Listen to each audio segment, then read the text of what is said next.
যারা সারাদিন 24 ঘন্টা অনলাইনে অ্যাক্টিভ থাকেন, গার্লফ্রেন্ড প্রিয় মানুষের সাথে চ্যাটিং করেন, তাদের জন্য আজকের এই ভিডিওটি সবথেকে গুরুত্বপূর্ণ একটি ভিডিও।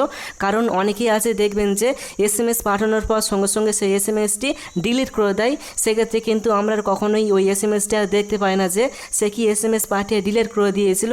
সে যেখান থেকে এসএমএস পাঠাক না কেন, যেমন মেসেঞ্জার, হোয়াটসঅ্যাপ, ইমো, ইনস্টাগ্রাম, সে যেখান থেকেই যদি কোনো এসএমএস পাঠিয়ে ডিলিট করে দেয়, তাহলে কিন্তু আপনি সঙ্গে সঙ্গে সেই এসএমএসটি দেখতে পারবেন যে সে কি এসএমএস পাঠিয়ে ডিলিট করে দিয়েছিল। এখন আমি এটি দেখাচ্ছি যে এটি কীভাবে সম্ভব। এখন আমি এই মোবাইল ফোন থেকে এই মোবাইল ফোনে একটা মেসেজ পাঠিয়ে ডিলিট করে দেবো এবং দেখব যে কিভাবে দেখা সম্ভব। এখন আমি এই এসএমএসটি লিখেছি, এসএমএসটি এখন আমি পাঠাচ্ছি এই মোবাইল ফোনে। দেখুন আমি পাঠিয়ে দিয়েছি, সঙ্গে সঙ্গে কিন্তু এই মোবাইল ফোনে চলে এসছে। এখন আমি জাস্ট মেসেজটি ওপেন করছি দেখানোর জন্য।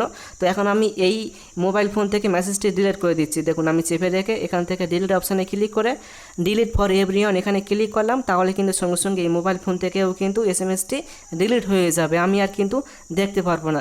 এইভাবে সে যদি মেসেজটি ডিলিট করে দেয় তাহলে আপনি দেখতে পারবেন। কিভাবে দেখবেন? এখন আমি জাস্ট অন্য একটা অ্যাপস ওপেন করছি, তাহলে কিন্তু আমি সঙ্গে সঙ্গে ওই এসএমএসটি আমি দেখতে পারবো যে কি এসএমএস পাঠিয়ে ডিলিট করে দিয়েছিল। সেই এসএমএসটি আমি অন্য একটা অ্যাপস দিয়ে দেখতে পারবো। দেখুন এসএমএসটি এখানে শো করছে। এখন আমি আরেকবার দেখাচ্ছি প্রমাণ সহকারে। এখন আমি আরেকটি অন্য মেসেজ এখানে লিখছি, ঠিক আছে? তো মেসেজটি লেখার পর এখন আমি আবার এখান থেকে পাঠাচ্ছি। দেখুন পাঠানোর পর কিন্তু এই মোবাইল ফোনে চলে এসছে সঙ্গে সঙ্গে। এখন আমি আবার এখানে কিছুক্ষণ চেপে রেখে এখান থেকে আমি ডিলিট ফর এভরিওয়ান করে দিচ্ছি। তাহলে কিন্তু দুটো মোবাইল ফোন থেকে সঙ্গে সঙ্গে মেসেজটি ডিলিট হয়ে যাবে। দেখুন সঙ্গে সঙ্গে ডিলিট হয়ে গিয়েছে। এখন আমি যদি আবার ওই অ্যাপটি ওপেন করি তাহলে কিন্তু আমি খুব সহজে এখান থেকে দেখে নিতে পারবো। দেখুন এসএমএসটি কিন্তু এখানে চলে এসছে, যে কি এসএমএস পাঠিয়েছিল সেই এসএমএসটি আমি এখান থেকে খুব সহজে দেখতে পাচ্ছি। সে ডিলিট করলেও আমি দেখতে পারবো এই অ্যাপস থেকে। এই সেটিংসটি এই আপনি আপনার মোবাইল ফোনে কীভাবে সেট আপ করবেন চলুন শিখিয়ে দিই। এখন আমি দেখিয়ে দেবো যে কীভাবে আপনার মোবাইল ফোনের মধ্যে এই কাজটি করবেন। এই কাজটি করার জন্য ছোট্ট একটি অ্যাপসের প্রয়োজন। এই অ্যাপসের লিঙ্ক আমি ভিডিও ডেসক্রিপশন বক্সে দিয়ে দেবো।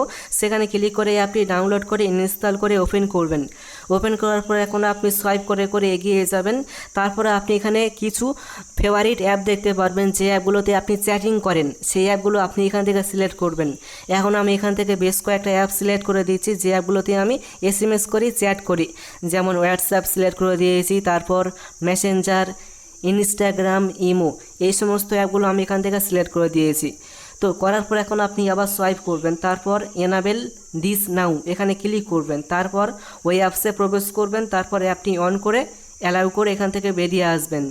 বেরিয়ে আসার পর ফিনিশ অপশানে ক্লিক করবেন, তাহলে এই অ্যাপটি আপনার মোবাইল ফোনের মধ্যে পুরোপুরি সেট হয়ে যাবে। এবার কেউ যদি আপনাকে এই সমস্ত অ্যাপসে এসএমএস পাঠিয়ে ডিলিট করে দেয়, তাহলে আপনি সঙ্গে সঙ্গে এই অ্যাপসে প্রবেশ করবেন, তাহলে সেই ডিলিট করা মেসেজটি আপনি এখান থেকে দেখতে পারবেন। এবং এই অ্যাপটি কিন্তু 100% কাজ করে, কারণ আমি নিজে এই অ্যাপটি ইউজ করেছি এবং এর সঠিক আমি ব্যবহার আমি পেয়েছি যে এই অ্যাপটি 100% কাজ করে ঠিক। যে এসএমএস পাঠিয়ে ডিলিট করে দিলে এই অ্যাপসের মাধ্যমে খুব সহজে আপনি দেখে নিতে পারবেন। আশা করি আপনি বুঝতে পেরেছেন যে কীভাবে এই অ্যাপটি মোবাইল ফোনে সেট আপ করতে হয়, ব্যবহার করতে হয়। আশা করি ভিডিওটি ভালো লেগেছে। ভিডিওটি ভালো লাগলে অবশ্যই ভিডিওটি বন্ধুকে শেয়ার করবেন, তারপর ভিডিওতে অবশ্যই একটা লাইক করবেন এবং সকলে ভালো থাকবেন, সুস্থ থাকবেন। Thank you.